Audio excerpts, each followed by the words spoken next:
Hello, my dear friends. Beston here, and welcome back to Cartoon Theory. And if you can judge by the title, this is, yes, indeed, another theory related to codename Kids Next Door. It seems to me that Kids Next Door is a lot more interesting to talk about. Anyways, on to the theory. Why did Cree switch from good to evil? For anyone who's curious, I'll explain. Cree Lincoln is number 5's, also known as Abby's, sister and archenemy. She was, at one point, serving as a Kids Next Door operative under the name of Number 11. She even taught Abby all the karate and ninja moves during her period of time. Unfortunately, all good things don't last forever, because by the time she turned 13, she was threatened to be decommissioned. But luckily, she escaped the wrath of Fanny, Number 86. Because let's be honest, I'd run away from a tough tactical officer like Number 86 if I were Cree too. But that's besides the point. From that moment onward, she defected to the dark side. In other words, the forces of evil. To answer that question, it may seem too obvious, but this is just a theory. My facts are completely 100% true. But I will say the reason Cree went from good to evil was because somewhere along the way, Cree must have thought that being a hero was boring and maybe being a villain was a lot more fun. According to the Kids Next Door wiki, they stated that Cree was on her way to being a traitor during her later years of being in the Kids Next Door. I'm not sure if that's entirely 100% true, but who knows. But I'm not going to stop talking about her here, because I want to talk more about Cree. She's one of my favorite villains of the series. Now, where do I start? Oh yeah, she first appeared in Operation Support, where she seemed to look like an attractive teenage sister to Number 5 with a bit of an attitude. But halfway through the episode, her true colors were revealed when she threatened Number 1 to take off that bra, which he thinks is battle-ready armor, even if it means destroying her own bedroom. But she's a teen, what can you do? So basically it was up to Number 5 to stop this and get her friends to leave before any more mischief could keep her from getting better. It makes you wonder why Number 2, Hoagie Gilligan, has a crush on her. Is it the way she dresses? Is it the way she demands for things? Or what? I'll probably never know.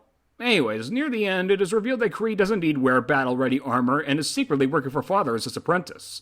And that body in Number 5's bed was just a decoy, then she manages to get back to the treehouse unharmed.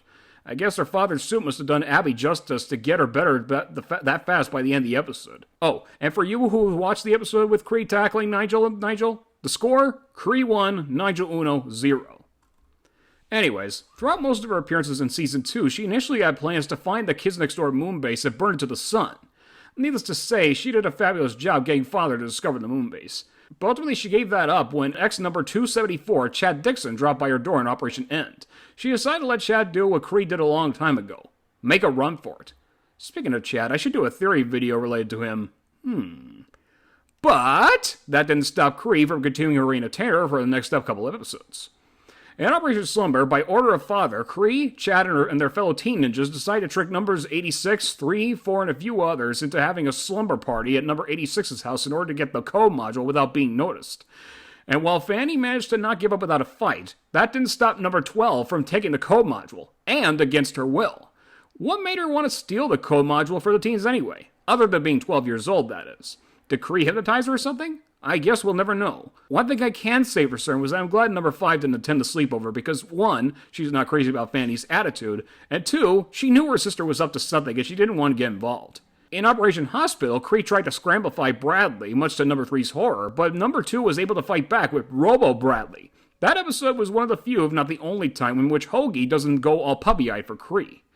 In Operation Sitter, Number 2 dreamed that Cree was babysitting him and Tommy, leading to bizarre results. That episode, by the way, was the first episode since Operation Graduates to feature Tommy without his Darkwing Duck-like cape or hat. But perhaps Cree's biggest story had to be in Operation Virus, where she terrorized Sector V because those Kids Next Door operatives decided to infect her with an unpopular acne. And only one person would have the antidote. That would obviously be Number 5. Cree looked everywhere to find her and the antidote. Needless to say, she was a crazed teen that day. When questioned, an eyewitness had this to say. "It was awful! Awful! She was crazy! A bunch of debris everywhere! Craziest lady I've ever seen! Where's my sister? Where's my sister? Ah!" By the time she reached home and burst into tears, when Number 5 came along, Cree immediately tried to destroy her, but Abby had no intention to battle her. She kept dodging and dodging until she was finally able to restrain Cree long enough to explain the reason Cree couldn't find her was because she left to get the antidote for her. Now, some of you might ask, why? Why would Number 5 do this? Cree is the villain. And you're right. But the truth is, while Cree may be Abby's archenemy, she's still her sister in her eyes. So in this episode, number 5 was compassionable. She wanted to help her.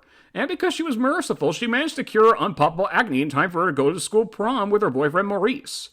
Now at the end, she said to Maurice that number 5 and her friends aren't so bad, so at least there's some character growth in her. But little did they know that numbers 1 and 2 were watching them. I guess Nigel was still mad about Cree turning the treehouse upside down. Literally. So they surrounded the entire high school with those acne cannons before the text says, end transmission. Which leaves a lot of questions, like what happened? Did they infect the entire school with unpoppable acne? Did number 5 stop everybody from destroying Cree's night of happiness? Whatever the reason, we don't know. In fact, I'm just going to pretend that the episode ended right where Cree and Maurice entered the prom. At least Cree's happiness wouldn't be entirely destroyed if it just ended there. All she needed was to just look perfect for her prom night. She didn't have to go around destroying her sister's friends. All she had to do is ask. But that's just me. One more fact. Cree was actually named after actress Cree Summer, who also provided the voice of number 5. But there you go. That's both my theory on why Cree switched from good to evil and my reason as to why she's one of my favorite villains. What are your thoughts on Cree? Feel free to let me know in the comments. Join me again soon for another cartoon theory. Bye for now.